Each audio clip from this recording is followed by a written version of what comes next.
దేవుడు ఎందుకు మౌనం అవుతాడంటే ముందు చెప్పిన మూడిటితో పాటు నాలుగోది కూడా ఇది అసలైంది. చంపితే ఆయనే చంపాలి,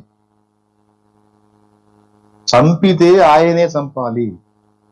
ఆయన గాక చంపువాడు అసలు ఎవ్వడు లేడు. మరి తుపాకీతో తలకాయ మీద పేలిస్తే ఆ పేల్చినోడు పేల్చబడ్డోని నిద్రబుచ్చాడు. అది విషయం. ఏం చేశాడు? నిద్రబుచ్చాడు అంతే.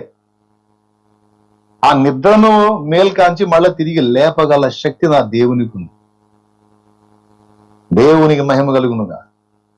నువ్వు కట్టిన ఇల్లంతా పడగొట్టేశాను మేస్త్రి అని మేస్త్రి దగ్గరికి వెళ్ళి ఎవడన్నా చెప్పాడు అనుకో, మేస్త్రి ఏమంటాడు? అయ్యో, నేను కష్టపడి కట్టిన ఇల్లంతా కూల్ చేశావు, ఇంక మళ్ళీ కట్టలేని అని మేస్త్రి అంటాడా?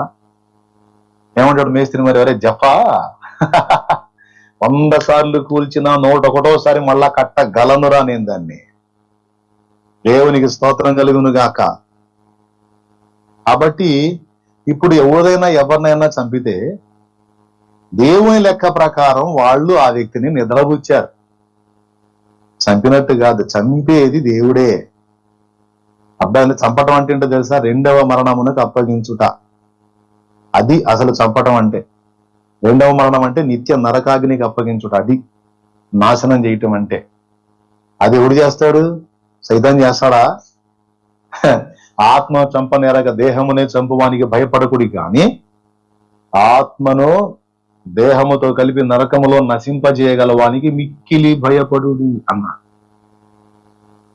వాడు ఆత్మను ఏం చేయలేడు, శరీరాన్ని చంపుతాడు. చంపితే దేవుడికి చేత కాదా? ఆయనను చంపలేదా? ఆయన తిరిగి లేవలేదా? మరి ఆయన లేచినట్టే తన పిల్లల్ని లేపుతానన్నాడు కదా. అంత్య దినమున నేను వాని లేపుదునని యోహాను సువార్త 6లో ఎన్నిసార్లు చెప్పాడు? అందుకే కానివ్వండి అని ఆయన చూస్తున్నాడు, చిద్విలాసంగా నవ్వుకుంటూ చూస్తున్నాడు. కాబట్టి ఇందులో మీరు గమనించాల్సిన 4వ విషయం ఇది. కాబట్టి ఎందుకు మొట్టమొదటిది హతసాక్షి మరణాలను ఎందుకు అనుమతిస్తున్నాడు ప్రభు అంటే, మొట్టమొదటిది పొట్టేదో గట్టేదో తెలుసుకోవడానికి. రెండవది తన విశ్వాసాన్ని, తన నమ్మకత్వాన్ని రుజువు చేసుకునే ఛాన్స్ సంఘానికి ఇస్తున్నాడు. 2. మూడవది నిర్ణయ కాలం వరకు తన కోపాన్ని వాయిదా వేసుకుంటున్నాడు. ఆయన కోపం రేగిందంటే పర్వతాల పునాదులు కాదు, పర్వతాలే నేలమట్టం, చదువును భూమి అవుతాయి అన్నాడు.